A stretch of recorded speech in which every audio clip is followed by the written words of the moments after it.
Irritation వస్తుంది. కట్టబెట్టి పొడిచినట్టు గొడవలు.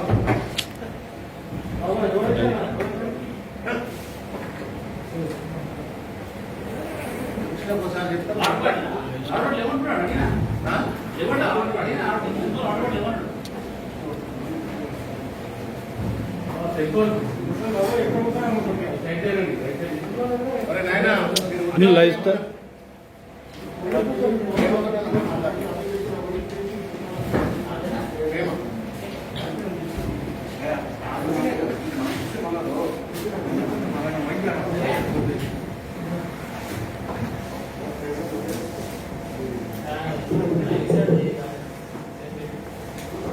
Hello hello hello ఓకేనా అన్న? కెమెరా జర్నలిస్ట్ అన్నలు ఓకేనా? ఓకే తెర మీకు రిక్వెస్ట్ ఏంటంటే మీరు మాట్లాడకండి, మీరు మాట్లాడే ఇప్పుడే మాట్లాడు. ఒక నిమిషం ఆగుతుంది. సెల్స్ లేవకండి, ఫోన్ లేవకుండా.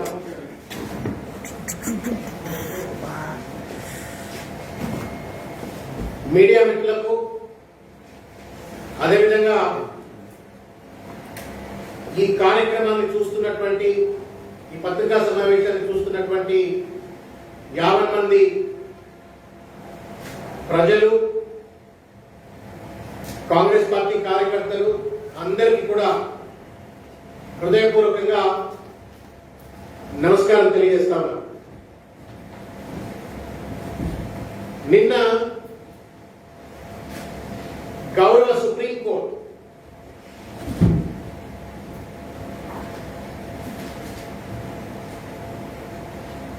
జస్టిస్ అశోక్ భూషణ్, ఎంఆర్ షా నేతృత్వంలో ఉన్నటువంటి ఒక సుప్రీంకోర్టు బెంచ్ గౌరవ్ కుమార్ బన్సల్ అనేటువంటి ఒక వ్యక్తి కేంద్ర ప్రభుత్వం మీద వేసినటువంటి ఒక కేసు. అదేంటి అంటే కోవిడ్ లో చనిపోయిన వాళ్ళందరికీ కూడా, కోవిడ్ వల్ల చనిపోయిన వాళ్ళందరికీ కూడా 4 లక్షల రూపాయలు నేషనల్ డిజాస్టర్ మేనేజ్మెంట్ యాక్ట్ దృష్టిలో పెట్టుకుని 4 లక్షల రూపాయలు దేశవ్యాప్తంగా చనిపోయినటువంటి వాళ్ళందరికీ కూడా 4 లక్షల రూపాయలు ఇవ్వాలా అని చెప్పని కోర్టులో కేసు వేసిండ్రు. దాని మీద నిరంతరంగా హియరింగ్స్ జరుగుతూ వస్తా ఉన్నాయి. నిన్న supreme court has given a very clear directions.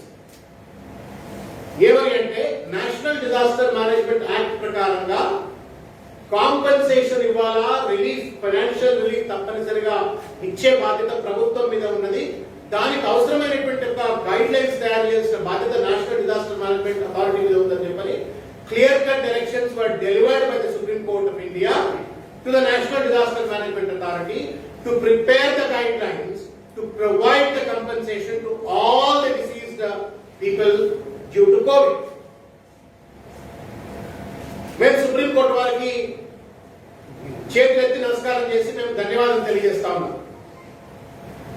ఇవాళ జ్యుడిషియరీ యాక్టివిజం వల్ల ప్రభుత్వాలు మొద్దు నిద్రపోతున్నప్పటికీ కూడా ముళ్ళుగర్ర పెట్టి పొడుస్తూ ఇవాళ జ్యుడిషియరీ యాక్టివిజం వల్ల ఇవాళ ముఖ్యంగా ఈ కోవిడ్ కాలంలో అన్ని రాష్ట్రాల్లో కూడా న్యాయం జరుగుతూ వస్తా ఉంది. మళ్ళా ఇవాళ కోవిడ్ వల్ల చనిపోయిన వారికి న్యాయం జరిగే విధంగా సుప్రీంకోర్టు ఏదైతే డైరెక్షన్స్ ఇచ్చిందో వాటిని కాంగ్రెస్ పార్టీ తరఫు నుండి పూర్తిగా స్వాగతిస్తూనే హృదయపూర్వకంగా వారికి ధన్యవాదాలు తెలియజేస్తాము.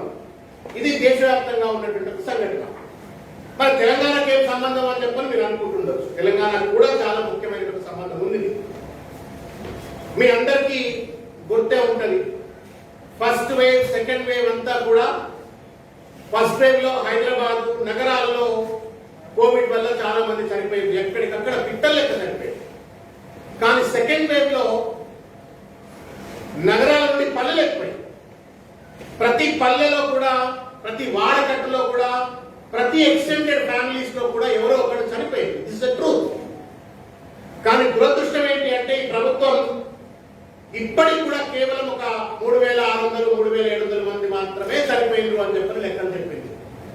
And this data is available on www.mygovernment.my.gov.in. ఇది కనుక మీకు గూగుల్లో కొట్టినట్టయితే దాంట్లో డేటా కనబడుతుంది క్లియర్ గా. తెలంగాణ రాష్ట్రంలో ఫస్ట్ వేవ్ అండ్ సెకండ్ లో 3651 మంది చనిపోయినట్టుగా 60 మంది చనిపోయినట్టుగా డేటా చెప్తా ఉంది. కానీ మేము రీసెర్చ్ చేసినాం. ఏ సందులో పోయినా చచ్చిపోయినరు, ఏ పల్లెలో పోయినా చచ్చిపోయినరు, ఏ ఊరికి పోయినా చచ్చిపోయినరు, ఏ కుటుంబాన్ని అడిగితే కూడా ఎవరో ఒకళ్ళు ఆ కుటుంబంలో చనిపోయినటువంటి పరిస్థితి, పిట్ట లెక్క చనిపోయినారు. ఇదైతే మీడియా మిత్రులకు తెలుసు, ఈ ప్రోగ్రామ్ చూసే ప్రజలందరికీ కూడా తెలుసు. కానీ మరి 3600 మంది చనిపోయినారు అని చెప్పని దొంగ లెక్కలు ఎందుకు ఈ ప్రభుత్వం చెప్తుంది అని చెప్పని మేము లోతుగా దాంట్లో విశ్లేషిస్తే మాకు తెలిసింది ఏంటి అంటే, నేను కొంత లోతుగా డేటా అంతా కూడా గ్యాదర్ చేసేటువంటి ప్రయత్నం చేసినాను. గ్రేటర్ హైదరాబాద్ లో మాత్రమే ఒక సెంట్రలైజ్డ్ రిపాజిటరీ డెత్ రికార్డ్ సంబంధించినటువంటి సెంట్రలైజ్డ్ రిపాజిటరీ ఏదైతే ఉందో అది జిహెచ్ఎంసీ పరిధిలో గ్రేటర్ హైదరాబాద్ సంబంధించినటువంటి చావుల వివరాలు మాత్రమే అందుబాటులో ఉన్నాయి. కానీ 2/3 జనాభా ఉన్నటువంటి మొత్తం తెలంగాణ అంటే రూరల్ తెలంగాణ కావచ్చు, జిల్లాలో కావచ్చు, చావులకు సంబంధించిన డేటా ఇప్పటికి కూడా పూర్తి స్థాయిలో centralised repository is not accessible. Which means ఎవరికి ఎంతో తెలియదు. కానీ పిట్టలేక చనిపోయింది. ఏ ఊర్లో కూడా శ్మశానాలు ఖాళీ లేకుండా ప్రజలందరూ చనిపోయిన పరిస్థితి. ఈ డేటా మేము గ్యాదర్ చేసినాం. ఇది గ్రేటర్ హైదరాబాద్ లో చనిపోయిన వాళ్ళ యొక్క సంఖ్యకు మొత్తం కూడా నెలల వారీగా ఏ నెలలో ఏ సర్కిల్లో ఎంతమంది చనిపోయిందని చెప్పి మొత్తం అంతా కూడా ఇన్ఫర్మేషన్ గ్యాదర్ చేస్తే మీ అందరికీ నేను చెప్పదలుచుకునేది ఏంటంటే, హైదరాబాద్ లో గ్రేటర్ హైదరాబాద్ లో 30 సర్కిల్స్ ఉన్నాయి. కానీ డెత్ రిపోర్ట్ ప్రజెంట్ చేయడం కోసం మాత్రం కేవలం 18 సర్కిల్స్ లో మాత్రమే డేటాను క్లాసిఫై చేశారు. అంటే ఈ 30 సర్కిల్స్ లో చనిపోయిన వాళ్ళ వివరాలు 18 సర్కిల్స్ లో, పాత సర్కిల్స్ కావచ్చు 18 సర్కిల్స్ లో పొందుపరిచినారు. దాని ప్రకారంగా కనుక డేటా తీసుకున్నట్టయితే 1 జనవరి నుండి 31 డిసెంబర్ 2020 వరకు, 2020 సంవత్సరం జనవరి నుండి మొదలుకుంటే డిసెంబర్ 2020 వరకు 76,375 మంది చచ్చిపోయినారు. అదే మళ్ళా 1 జనవరి నుండి 30th జూన్ 2021 వరకు, నిన్నటి వరకు 30th జూన్ 2021 కనుక లెక్క తీసుకున్నట్టయితే 47,472. Please understand, last year the death number is 76,375. This year till 30th June, the number of people died under the limits of the Greater Hyderabad are 47,472. ఇది సంఖ్య. ఇది ఎవరు? హాస్పిటల్లో చనిపోయిన వాళ్ళ సంఖ్య కావచ్చు, లేకపోతే నాకు డెత్ సర్టిఫికేట్ కావాలా అని చెప్పి అప్లై చేసుకున్న వాళ్ళు కావచ్చు. There can be innumerable number of people who would have not applied for the death certificate. The GHMC లో డెత్ సర్టిఫికేట్ అప్లై చేస్తే మాత్రమే ఈ సంఖ్య. అప్లై చేయకుండా ఇళ్లలో చచ్చిపోయినారు, ఆక్సిజన్ లేకుండా ఇళ్లలో చచ్చిపోయినారు, రెమ్డెసివిర్ ఇంజెక్షన్ లేక ఇళ్లలో చచ్చిపోయినారు, రకరకాల రీతిలో కోవిడ్ వల్ల ఇళ్లలో చనిపోయిన వాళ్ళు కూడా ఉన్నారు. వాళ్ళ సంఖ్య ఇంట్లో వచ్చిందో రాదో మనకు తెలియదు. రెండవది, డెత్ సర్టిఫికేట్ అప్లై చేసుకోకపోతే కూడా దీంట్లో వస్తుందని చెప్పి అనుకోవడానికి వీలేదు. Only based on the hospitals ఇచ్చినటువంటి డేటా కావచ్చు, డెత్ సర్టిఫికేట్స్ ఇచ్చిన డేటా ప్రకారంగా పోయిన సంవత్సరం 76,375 మంది, ఈ 6 నెలల్లో 47,472. ఇది కరెక్ట్. ఈ లెక్క అయితే వరకు. ఇకపోతే నేను కొంచెం వెనక్కి వెళ్ళి చూసేట్టుగా ప్రయత్నం చేస్తున్నాను. మరి గత సంవత్సరం అంటే 2019లో ఎంతమంది చనిపోయారు? 12 నెలల కాలంలో చూస్తే 64,166 మంది చచ్చిపోయారు. 2018లో 12 నెలల కాలంలో ఎంతమంది చచ్చిపోయారు అంటే 53,033 మంది. తర్వాత 2017లో ఎంతమంది చచ్చిపోయారు హైదరాబాద్లో అంటే 50,714. ప్లీజ్ అండర్స్టాండ్, 2017లో 50,714, 2018లో 53,033, 2019లో 64,166, 2020 ఏదైతే కోవిడ్ ఫస్ట్ వేవ్ వచ్చిందో దాంట్లో 76,377, సెకండ్ వేవ్ ఏదైతే విచ్చలవిడిగా ప్రజలు చంపిందో ఆ కాలంలో 47,472 కేవలం 6 నెలల పరిధిలోనే. which clearly amplifies that Covid వల్ల 2020లో 2021లో వేలాది మంది చనిపోయినారు.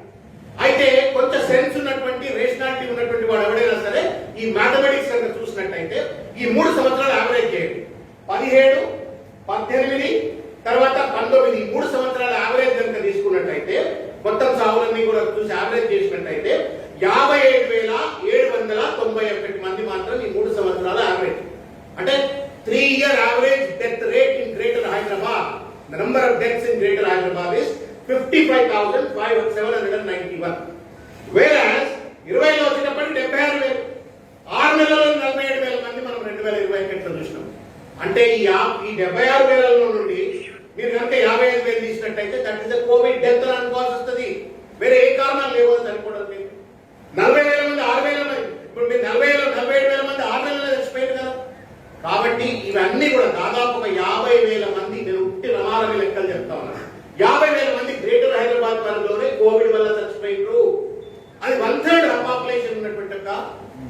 హైదరాబాద్ లో. కానీ 2/3 పాపులేషన్ ఉన్నటువంటి ఒక్క తెలంగాణలో ఇంకొక 1,00,000 మంది చనిపోయింటారు కదా ఫస్ట్ అండ్ సెకండ్ వేవ్ కలుపుకొని. అంటే విచ్ మీన్స్ ఒక అజంప్షన్, ఒక ప్రిజంప్షన్, డేటా బేస్డ్ ప్రిజంప్షన్ ఏంటి అంటే దాదాపు 1,50,000 మంది తెలంగాణలో కోవిడ్ వల్ల చనిపోయారు. దొంగ లెక్కలు ఎందుకు చెప్తున్నారు రాబాయ్ మీరు? దాదాపు 1,50,000 మంది చనిపోయిండ్రు అని చెప్పని ఒక డేటా చెప్తా ఉంటే దొంగ లెక్కలు చెప్తూ మీరు ఇవాళ కేవలం 3,700 మంది 3,651 మంది 70 మంది చచ్చిపోయిండ్రు అని చెప్పని దొంగ లెక్కలు చెప్తా ఉన్నారు. చావులలో కూడా దొంగ లెక్కలు ఎందుకు చెప్తా ఉన్నారు? ఎంతమంది చనిపోయిందో చెప్పడం వల్ల 2 లాభాలు. బాగా జనం చచ్చిపోతుండ్రు అంటే స్వీయ నియంత్రణ, వాళ్ళే స్వీయ నియంత్రణ చేసుకొని సెల్ఫ్ డిక్లేర్డ్ లాక్డౌన్ చేసుకునేవాళ్ళు, మాస్కులు పెట్టుకునేవాళ్ళు, సోషల్ డిస్టెన్సింగ్ పాటించేవాళ్ళు. మీ పరిపాలనా సామర్థ్యాన్ని ఎక్కువ చేస్తూ పెట్టుకోవడం కోసం, మీ చేతగానితనాన్ని కప్పిపుచ్చుకోవడం కోసం చావుల లెక్క తప్పు చేయడం న్యాయమా కేసీఆర్ గారు అని చెప్పని వాళ్ళని సూటిగా ప్రశ్నిస్తా ఉన్నాను. ఇకపోతే ఈ సుప్రీంకోర్టు తీర్పును మీడియా మిత్రులు దయచేసి కేర్ఫుల్ గా వినాలని చెప్పి నేను కోరుతా ఉన్నాను.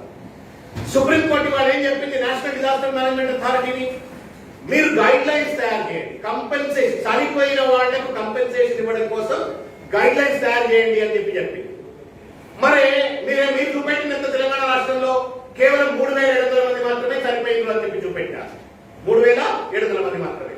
కానీ లెక్కలు ఏం చెప్తా ఉన్నాయి? దాదాపు 1,00,000 మంది చనిపోయారు. ఈ 1,00,000 మందికి ఎవరు కంపెన్సేషన్ ఇవ్వాలని అడుగుతా ఉన్నారు.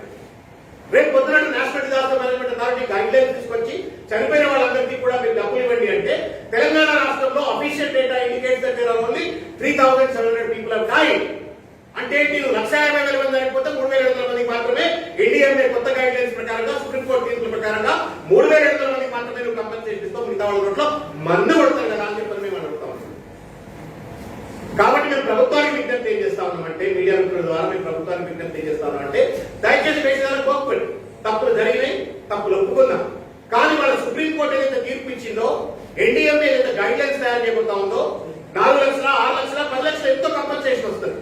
ఆ కంపెన్సేషన్ చనిపోయిన వాళ్ళందరికీ అందాలంటే there is a need for reviewing the death reports. ఇవాళ తెలంగాణలో కోవిడ్ వల్ల చనిపోయినటువంటి వాళ్ళందరి డెత్ రిపోర్ట్స్ కూడా రివ్యూ చేసి చనిపోయిన వాళ్ళ అసలు సంఖ్యను బయట పెట్టాలా.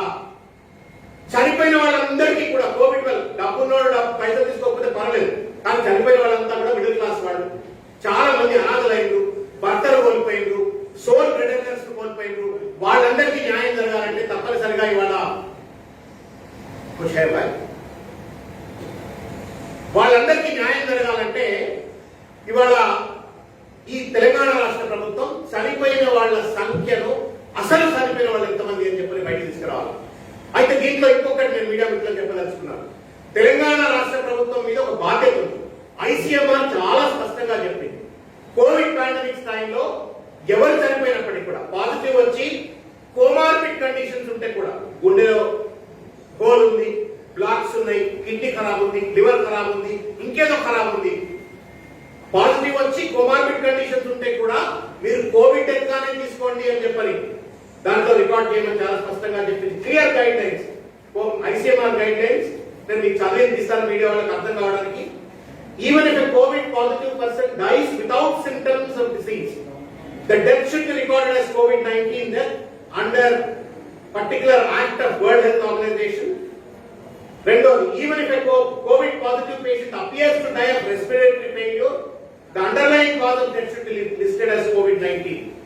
If a COVID positive person has comorbidities, the patient has higher risk of dying due to respiratory failure, but the comorbidity should not be listed as underlying cause of the death, but still remains the cause of death. కాబట్టి comorbidities వల్ల చనిపోయినా, లేకపోతే Covid వల్ల చనిపోయినా, respiratory వల్ల చనిపోయినా, ఈ pandemic కాలంలో ఎవరు చనిపోయినప్పటికీ కూడా కోవిడ్ డెత్స్ గా రిపోర్ట్ చేయాలి. విచ్ మీన్స్ ఎంతమంది చనిపోతే అంతమందిని కోవిడ్ డెత్ గా చూపెట్టారు. కానీ ప్రభుత్వం ఏం చేసిందంటే, ఒక పక్కన ఐసీఎంఆర్ గైడ్ లైన్స్ వైలేట్ చేసింది, రెండో పక్కన everybody has a right to die with dignity. This is a constitutional right. ఆ చావులో కూడా అబద్ధం ఎందుకు? నేను చనిపోతే నేను ఎందుకు చనిపోయినా అనేటువంటి ఒక నిజం పేరు మీద చావాలి, అబద్ధం మీద ఎందుకు చావాలా? The right to die with the dignity of the constitutional provision that was emanated from the Article 21 clear గా ఏం చెప్తుంది అంటే, చనిపోతే వాడికి ఆ గౌరవం ఇవ్వాలా. ఇవాళ ఇవాళ నా చావులో కూడా అబద్ధం చెప్తూ నా చావును కూడా ప్రజల యొక్క చావును కూడా అగౌరవపరుస్తా ఉన్నారు, అబద్ధం చేస్తా ఉన్నారు. అన్యాయం. ఒక పక్కన ఐసీఎంఆర్ గైడ్ లైన్స్ వైలేట్ చేస్తా ఉన్నారు, రెండోది కాన్స్టిట్యూషనల్ రైట్ ను వైలేట్ చేస్తూ నా చావును అగౌరవపరుస్తా ఉన్నారు, ఇవాళ ప్రజల చావును అగౌరవపరుస్తా ఉన్నారు. మూడవది ఇవాళ సుప్రీంకోర్టు తీర్పు వల్ల ప్రజలకు రానున్నటువంటి కంపెన్సేషన్ రాకుండా ఇవాళ వాళ్ళ నోట్లో మన్ను కొడతాం. రాష్ట్ర ప్రభుత్వం మీద నెత్తి మీద నోరు పెట్టుకొని బతుకున్నాము. అయ్యా మాకు అనేక మంది పిల్లలు, వేలాది మంది పిల్లలు అనాథలు అయిపోయినారు, భర్తలు కోల్పోయినారు, బ్రెడ్ చచ్చిపోయినారు, డబ్బులు ఇవ్వండి, కంపెన్సేషన్ ఇవ్వండి. కంపెన్సేషన్ ఇవ్వాల. ఇప్పటికి కూడా పక్కన ఆంధ్రప్రదేశ్ లో ఇచ్చింది, ఇక్కడ మాత్రం ఇవ్వాల, పొందుకొని ఇవ్వలేదు. ఇవాళ కేంద్ర ప్రభుత్వం ఇచ్చేటువంటి ఒక పరిణామక్రమం ఉంటే కూడా కేవలం 3,000 4,000 మందికి తప్ప మిగతా వాళ్ళకి ఇచ్చే పరిస్థితి లేదు. ఏం పాపం చేస్తున్నాం తెలంగాణ సమాజం? నువ్వు మందులు ఇవ్వవైంది, ఆక్సిజన్ ఇవ్వవైంది, రెవెన్యూ ఇంజెక్షన్ ఇవ్వైంది. చనిపోయిన వాళ్ళని చనిపోయిన అని చెప్తే ఎవడో ఒక్క ఆదుకునేవాడు కదా. ఆ ఆదుకునేటువంటి కూడా ఆదుకోకుండా సైంధవుల యొక్క అడ్డుపడేటువంటి ప్రయత్నం కేసీఆర్ గారు చేస్తా ఉన్నారు. దీన్ని సరిదిద్దుకోవాలని చెప్తారు. వాస్తవానికి బాధ్యత కలిగినటువంటి ఒక ప్రభుత్వం అయినట్టయితే ఈ దొంగ లెక్కలు చెప్పిన వాళ్ళందరి పైన కూడా క్రిమినల్ కేసులు పెట్టాలి. అది శ్రీనివాసరావు కానీ, ఆయన పేరు చెప్పారు జిఎస్ శ్రీనివాసరావు అనుకుంటాడు, director for family and health పేరు, ఆయన పేరు కానీ, లేకపోతే రమేష్ రెడ్డి పేరు కానీ, రిజ్వీ మీద కానీ, చీఫ్ సెక్రటరీ మీద కానీ, హాస్పిటల్ సూపరింటెండెంట్ల పేరు మీద, అందరు హాస్పిటల్ సూపర్ దొంగలు. ఎవరెక్కడ చచ్చిపోయిందో మన రికార్డ్ లో ఉండాలి తప్ప నువ్వు కోవిడ్ ఎంతని చెప్పని ఎందుకు మీరు రిపోర్ట్ చేయట్లేదు? దాంతో పాటు జిహెచ్ఎంసీ అధికారులు కూడా మీరు డేటా ఎంత చూసినట్టయితే there is no mention how a person has died. ICMR guidelines మీరు ఉల్లంఘిస్తా ఉన్నారు, ప్రజల నోట్లో మందు కొడతా ఉన్నారు. కాబట్టి మేము కాంగ్రెస్ పార్టీ పక్షాన ప్రభుత్వానికి మేము చేతులెత్తి నమస్కారం చేసి విజ్ఞప్తి చేస్తా ఉన్నాం.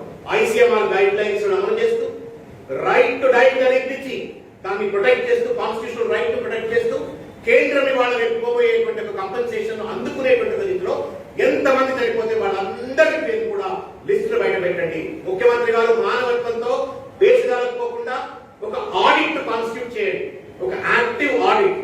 ఆ ఆడిట్ ఏంటి? ప్రతి హాస్పిటల్కి వెళ్ళాలా? ఒక ఎల్ఐ చచ్చిపోయాడు, ఆ ఎల్ఐ చచ్చిపోవడానికి కారణం ఏంటి? రెస్పిరేటరీ డిసీజ్ లో ఏ మందులు వాడారు, కోవిడ్ 2 మందులు, కోవిడ్ అట్లా మీరు మొత్తం రిపోర్ట్స్ అన్ని కూడా ఆడిట్ చేసి factual number of deaths because of the Covid ఇది బయట పెట్టి వాళ్ళకి న్యాయం చేసే చర్యలు చేపట్టాలని చెప్పి కోరుతాను. ఇంకొక ముఖ్యమైన మీడియా మిత్రులారా, రెండు నిమిషాలు నన్ను భరించండి, వినండి అని చెప్పి కోరుతా ఉన్నాను. మీ అందరికీ తెలుసు రైతు బీమా పథకం ఉంది. రైతు బీమా పథకం చాలా స్పష్టంగా చెప్తా ఉంది. ఏం చెప్తా ఉంది? అది మన సొమ్మే కదా. రైతులు చనిపోతే ఏ కారణం చేతైనా రైతులు చనిపోతే, ఏ కారణం చేతైనా రైతులు చనిపోయినట్టయితే వాళ్ళకి 5 లక్షల రూపాయలు ఇవ్వాలని చెప్పని రైతు బీమా పథకం చెప్తా ఉంది. దానికి మనము మన ట్యాక్స్ పేయర్స్ అని ప్రభుత్వం ఎల్ఐసి కడతా ఉంది. వేలాది మంది రైతులు చనిపోయినారు కదా. ఇవాళ ఈ కోవిడ్ వల్ల రైతులు కూడా చనిపోయారు. కాబట్టి ఏ కారణం చేతైనా చనిపోతే కూడా 5 లక్షల రూపాయలు ఇవ్వాలని చెప్పిన రైతు బీమా పథకంలో ఉంది. కాబట్టి చనిపోయినటువంటి రైతులు ఎవరైతే రైతు బీమా పథకంలో నమోదు కాబట్టేటువంటి రైతులు ఉన్నారో వాళ్ళందరినీ కూడా గుర్తించి వాళ్ళందరికీ కూడా రైతు బీమా పథకాన్ని వర్తింపజేస్తూ 5 లక్షల రూపాయలు అందజేసే విధంగా చర్యలు చేపట్టాలా. రైతులు అప్లై చేసుకోవడం కోసం వాళ్ళలో చైతన్యం కలిగించే విధంగా ప్రభుత్వమే అన్ని జిల్లా కేంద్రాల్లో ఒక హెల్ప్ డెస్క్ ను పెట్టి కోవిడ్ వల్ల చనిపోయినటువంటి రైతులందరికీ కూడా న్యాయం కల్పించండి అని చెప్పని కోరుతా ఉన్నాను. రెండవది జన్ధన్ యోజన. మీ అందరికీ కూడా తెలుసు జన్ధన్ యోజన. జన్ధన్ యోజన అకౌంట్లు లక్షలాది అకౌంట్లు రాష్ట్ర వ్యాప్తంగా కేంద్ర దేశవ్యాప్తంగా చేసింది, మన రాష్ట్రంలో కూడా చేసింది. If you have bank account there is insurance. కానీ ప్రజలకు తెలియదు. అకౌంట్ ఉంటుంది పేదోడికి, కానీ చనిపోయినందువల్ల వాడికి డబ్బు వస్తున్న విషయం తెలియదు. కాబట్టి రాష్ట్ర ప్రభుత్వం ఈ లెక్కలను, చావు లెక్కలను సరి చేస్తూనే రైతు బంధు ద్వారా కూడా, రైతు బీమా ద్వారా కూడా చనిపోయిన వాళ్ళందరికీ కూడా 5 లక్షల రూపాయలు ఎక్స్‌గ్రేషియా ఇచ్చే విధంగా, అదేవిధంగా జన్ధన్ అకౌంట్, బ్యాంక్ అకౌంట్ ఉన్నటువంటి వాళ్లకు ఇన్సూరెన్స్ వర్తిస్తుంది. కాబట్టి ఆ డబ్బులు అందించే విధంగా చర్యలు చేపట్టాలని చెప్పని మేము చేతులు ఎత్తి నమస్కారం చేసి విజ్ఞప్తి చేస్తా ఉన్నాం. మీ జేబులో సొమ్మిచ్చేది ఏం లేదు. మీరు ఉట్టి దొంగ లెక్కలు 3,000 4,000 చూపెట్టినంత మాత్రం నీకేం కొమ్ములు రావు, కిరీటాలు రావు, నీకేం భుజకీర్తులు పెరగవు. కాబట్టి మీరు చేసిన తప్పును ఒప్పుకొని, మీ చేసిన తప్పును ఒప్పుకొని ఆడిట్ చేసి, డెత్ రిపోర్ట్స్ ఆడిట్ చేసి చావు లెక్కలు సరిదిద్దండి. రైతు బీమా ద్వారా చనిపోయిన వాళ్ళందరూ రైతులందరికీ కూడా మీరు డబ్బులు ఇప్పించే ప్రయత్నం చేయండి. జన్ధన్ ద్వారా ఇప్పించే ప్రయత్నం చేయండి. మేము ఇది ఒక పెద్ద ఎత్తున ఉద్యమంగా చేస్తాం. ప్రభుత్వం ఈ చావు లెక్కలు సరిదిద్ది ప్రజలందరినీ ఆదుకునేంత వరకు కూడా మా పోరాటం ఆగదు. ఎందుకంటే దొంగ లెక్కలు చెప్పి వాళ్ళ ప్రజలను మోసం చేసేటువంటి హక్కు ప్రభుత్వానికి లేదు. పాలకుడే అబద్ధం ఆడితే ఎట్లా? పాలకుడే నీతి నిజాయితీ చెప్తే ఎట్లా? చావులలో కూడా అబద్ధం చెప్తే ఎట్లా? కాబట్టి ఇవాళ పేషాలకు పోకుండా ప్రభుత్వం న్యాయం చేయాలా. చనిపోయిన వాళ్ళందరికీ థర్డ్ వేవ్ వస్తుంది అంటున్నారు. Some time in the month of September, October again third wave ఉంటుంది అంటున్నారు. కాబట్టి ఈ థర్డ్ వేవ్ ఇంకెంతమంది చనిపోతారు? బట్ వాళ్ళందరికీ న్యాయం కలిగించాలి. చనిపోయిన వాళ్లకు రేపు పొద్దుగాలి ఎవరు చావకూడదు, కానీ ఏమైనటువంటి ప్రమాదం వస్తే వాళ్ళందరికీ కూడా న్యాయం జరిగే విధంగా ఒక structural process, system driven structural process ను ఎస్టాబ్లిష్ చేయాలని చెప్పి మేము ముఖ్యమంత్రి గారికి చేతులెత్తి నమస్కారం చేసి విజ్ఞప్తి చేస్తాం. ధన్యవాదాలు. Thank you.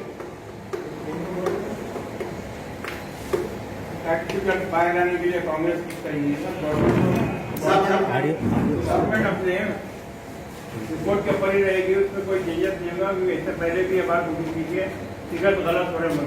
अब कांग्रेस पार्टी कुछ फैक्ट फिगर बाहर लाने के लिए आगे बढ़ती नहीं, ये तो हम लाए हैं ना, ये इसके लिए हम आज हम आपके जरिए हम गवर्नमेंट को पूछ रहे हैं कि गलत आंकड़े के साथ लोगों के मुंह में मिट्टी फेंक रहे हैं। आज करीब 1.5 लाख लोग मर गए हैं तेलंगाना में, ये आंकड़े के हिसाब से करीब 1.5 लाख लोग मर गए, मगर तुम लोग बता रहे हैं सिर्फ 4,000 मर गए बोल के। हमारी मांग ये है, कल के दिन अगर सुप्रीम कोर्ट का गाइडलाइंस के जरिए, डायरेक्शंस के जरिए अगर कंपनसेशन दे रहे हैं जो भी मर गए, तो ये 1.5 लाख लोगों को तो मुंह में मिट्टी पड़ जाएगा। तो हमारी मांग गवर्नमेंट से ये है कि आप ये आंकड़े को ठीक कीजिए, डेथ रिपोर्ट्स को ऑडिट कीजिए, जितने भी लोग हैं उन लोगों को जस्टिस मिले वैसा, पैसे मिले वैसा आप एक कार्रवाई शुरू करें, ये हमारी तरफ से मांग है। अगर गवर्नमेंट नहीं सुनी, हम रोड पे आएंगे, लड़ेंगे, आखिरी में हम हो सके तो हम हाईकोर्ट का दरवाजा भी खटखटाएंगे।